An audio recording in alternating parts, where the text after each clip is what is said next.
નમસ્તે મિત્રો, રોની રેસીપી બ્લોગમાં સ્વાગત છે તમારું। આજે આપણે બનાવીશું ઉનાળાની એકદમ મસ્ત ગરમી હોય અને ઠંડુ ખાવાની કંઈક મજા પડી જાય એવો આઈસ ગોળો બનાવીશું, એ પણ ઘરે બનાવીએ આપણે। તો ચલો આપણે બરફનો ગોળો ઘરે બનાવીએ અને સ્ટાર્ટ કરીએ બરફનો ગોળો બનાવવાનો। તો આ રીતનું ગોલા મેકર બજારમાં આસાનીથી મળી રહેશે।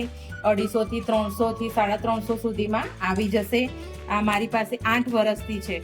આ રીતે આપણે જેમ કેસરોલ હોય ને ફિટ કરવાનું એ રીતે હોય છે આ રીતે। અને એના જોડે આ રીતના 3 ડબ્બા આવે છે બરફના, એ તમે મૂકી શકો છો જોડે। આ રીતે 3 ડબ્બા આવે છે જોડે।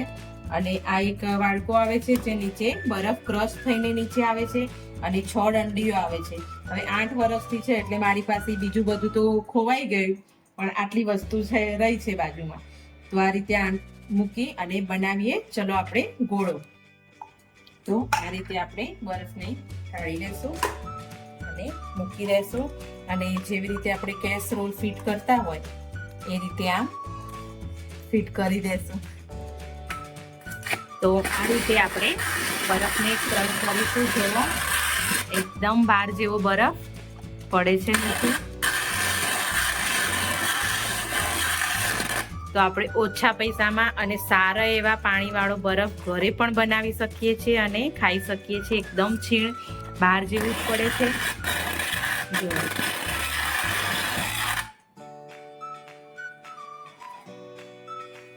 તો હવે આપણે આને એક વાટકીમાં ટ્રાન્સફર કરીશું। આ રીતે આનો જેમ બહાર તો ગોળાની બનાવીને આપે છે સ્ટીક વાળો, પણ આપણા પાસે અવેલેબલ નથી એ વસ્તુ, તો આપણે આ રીતે ઘરે ગોળો બનાવીશું।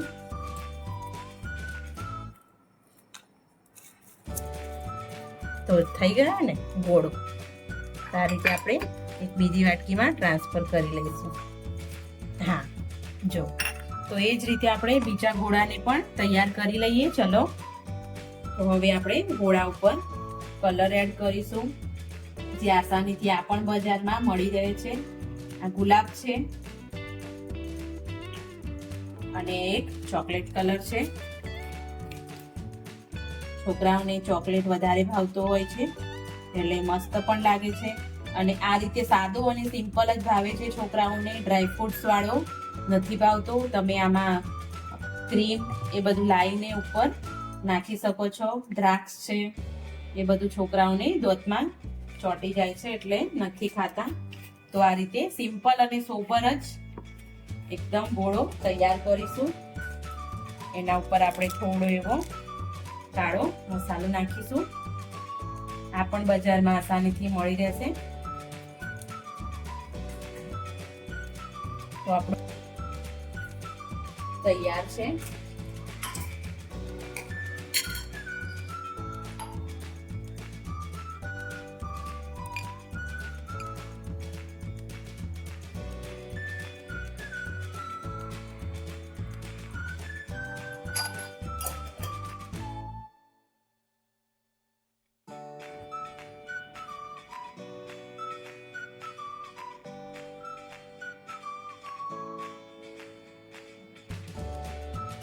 તો આ રીતે ગરમીમાં ઠંડક અપાવે એવો ગોળો એકદમ ઘરે મસ્ત એવો તૈયાર થઈ જાય છે।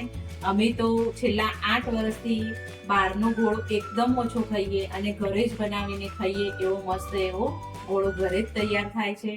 તો તમે પણ જરૂરથી બનાવજો અને વિડીયો પૂરો જોજો અને કહેજો કમેન્ટમાં કેવો લાગ્યો।